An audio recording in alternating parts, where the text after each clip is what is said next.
Welcome to mind for math YouTube channel. இன்றைக்கி நம்ம algebra டாப்பிக்கில் பேசிக் ஃபார்முலாஸ் எல்லாமே பார்க்க போகிறோம். இந்த டாபிக் எதுக்காக நம்ம பார்க்குறோம் அப்படின்னா, நிறைய competitive exams like TNPSC, SSC exams இதெல்லாம் பார்த்திங்கன்னா அல்ஜிப்ரா பேஸ் பண்ண ப்ராப்ளம்ஸ் நிறைய கேட்டிருக்காங்க. ஸோ அதில் இருக்கக்கூடிய பேசிக் ஃபார்முலா ஃபஸ்ட் நம்ம தெரிஞ்சுக்கலாம். அண்ட் தென் ஃபர்தராக நெக்ஸ்ட் வீடியோவில் நம்ம சம் சால்வ் பண்ணுறது எப்படி அப்படின்றத பார்க்கலாம். ஓகேவா? சரி, ஓகே. இந்த வீடியோவில் டோட்டலாக நம்ம ஒரு 15 ஃபார்முலா சொல்லியிருப்போம். நீங்கள் ஏதாச்சும் நோட்ஸ் எடுக்கிறதுனாலும் இந்த ஃபார்முலாஸை நோட் பண்ணி வச்சுக்கோங்க. ஓகே, நம்ம ஃபர்தராக சம்ஸ் பார்க்குறப்ப நமக்கு ரொம்பவே யூஸ்ஃபுல்லாக இருக்கும். இந்த 15 ஃபார்முலாஸும் பார்த்திங்கன்னா உங்களுக்கு ஒரு 10 செகண்ட்ஸ் வியூ ஆகும். நல்லா பார்த்துக்கோ.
ஓகே, எல்லாருமே இந்த 15 ஃபார்முலாஸ் பார்த்துருப்பீங்க.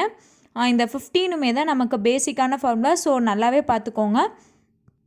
ஒவ்வொரு ஃபார்முலாஸும் எப்படி டிரைவ் ஆகிருக்கு அப்படின்னு பார்த்தீங்கன்னா, இப்போ for example first formula a + b whole square அப்படின்னு இருக்குன்னா அதை ரெண்டாக ஸ்ப்ளிட் பண்ணுறாங்க, a + b into a + b. So இதை நம்ம வந்து ஃபர்தராக மல்டிப்ளிகேஷன் பண்ணோம் அப்படின்னா நமக்கான ஃபார்முலா கிடைக்கும், a² + b² + 2ab. இந்த மாதிரி ஒவ்வொரு ஃபார்முலாவில் இருந்தும் தான் நமக்கு டிரைவ் ஆகி தான் நமக்கு இந்த ஃபார்முலாஸ் கிடச்சிருக்கு. ஓகேவா? பட் ஆனால் நம்ம ஒரு எக்ஸாம் லெவலில் பார்க்குறோம், காம்படிட்டிவ் லெவல் எக்ஸாமில் பார்க்குறோம் அப்படின்னா நம்மளால் அந்த டெரிவேஷன்ஸ்லாம் போட்டுட்ருக்க முடியாது. ஸோ ஃபஸ்ட்டு கான்செப்ட் இனிஷியலாக நீங்கள் படிக்கிறப்ப எப்படி டிரைவ் ஆகிருக்கு, என்னென்ன கான்செப்ட் அப்படின்றதுலாம் நீங்கள் டெப்த்தாக பார்க்கலாம். பட் ஆனால் இது எல்லாமே நீங்கள் வந்து ஞாபகம் வச்சுக்கிற மாதிரி ஃபார்முலாஸ் நீங்கள் பார்த்துக்கணும். ஓகேவா? அப்படி பார்த்திங்கன்னா தான் நமக்கு எக்ஸாமில் வந்து டக்குன்னு அந்த கொஷினை பார்த்தோன்னே ஃபார்முலா தெரிஞ்சிச்சு அப்படின்னா நம்ம ஈஸியாக சம் சால்வ் பண்ணிடலாம். ஓகே, ஸோ இந்த 15 ஃபார்முலாஸ் பார்த்துக்கோங்க. ஃபர்தர் வீடியோவில் நம்ம அல்ஜிப்ராவில் கேட்டிருக்கக்கூடிய கொஷின்ஸ் எல்லாமே நம்ம பார்க்கலாம். என்னென்ன மாதிரிலாம் கொஷின்ஸ் கேட்டிருக்காங்க, அதுக்கு நிறைய ட்ரிக்ஸ் இருக்குது, அதையும் பார்க்கலாம். Okay, and one more thing, நிறைய பேர் இந்த டாப்பிக்கை வந்து ஸ்கிப் பண்ணிட்டு போயிடுவாங்க. அல்ஜிப்ரா ரொம்ப கஷ்டமாக இருக்குது, நிறைய ஃபார்முலாஸை ஞாபகம் வச்சுக்கணும் அப்படின்றதுக்காகவே ஸ்கிப் பண்ணிட்டு போயிடுவாங்க. நீங்கள் இந்த 15 ஃபார்முலாஸ் மட்டுமே பார்த்தீங்க அப்படின்னாலே கண்டிப்பாக எந்த லெவலில் கொஷின்ஸ் கேட்டிருந்தாலும் இந்த 15 ஃபார்முலாஸ்குள்ளார மட்டும்தான் இருக்கும். பட் அதை நம்ம யூஸ் பண்ணுற விதம் தான் டிஃப்ரெண்ட்டாக இருக்கும். இப்போ நீங்கள் இங்கே பார்க்குறீங்கல்ல, right hand side and left hand side, இப்போ a + b whole square = a² + b² + 2ab. இப்போ நமக்கு கொடுத்துருக்கக்கூடிய கொஸ்டின் a² + b² + 2ab ஃபார்மேட்டில் இருந்தாலும் நமக்கு அது a + b ஹோல் ஸ்கொயர் ஃபார்முலாக்கு ஈக்குவல் அப்படின்றது நமக்கு தெரியணும். Both right hand side and left hand side ரெண்டுமே உங்களுக்கு நல்லா தெரிஞ்சிருக்கணும். ஃபார் எக்ஸாம்பிள் ஒரு கொஸ்டினில் நமக்கு ஒரு கொஸ்டினோட ஃபார்மேட் LHS ஃபார்மேட்டில் இருந்தது அப்படின்னா அதுக்கான RHS என்ன அப்படின்றது உங்களுக்கு தெரிஞ்சிருக்கணும். ஓகேவா? அதே மாதிரி RHS ஃபார்மேட்டில் கொடுத்துருந்தாங்கன்னா அதோட LHS ஃபார்மேட் என்ன அப்படின்றதும் உங்களுக்கு தெரிஞ்சிருக்கணும். ஆர்எல்ஸ் எப்போயாவது 2 ஃபார்முலா மிக்ஸ் பண்ணி கூட கொடுப்பாங்க. இது எல்லாமே இந்த 15 ஃபார்முலாஸ்னால் இந்த ஃபார்முலாஸ் மட்டுமே வராது, இதோட காம்பினேஷன் வரும். ஓகேவா? இந்த ஃபார்முலாஸே கம்பைன் ஆகி மட்டும்தான் வரும். Okay, that's all for today. I hope this video will be very useful for you all. Stay tuned for more videos and thank you.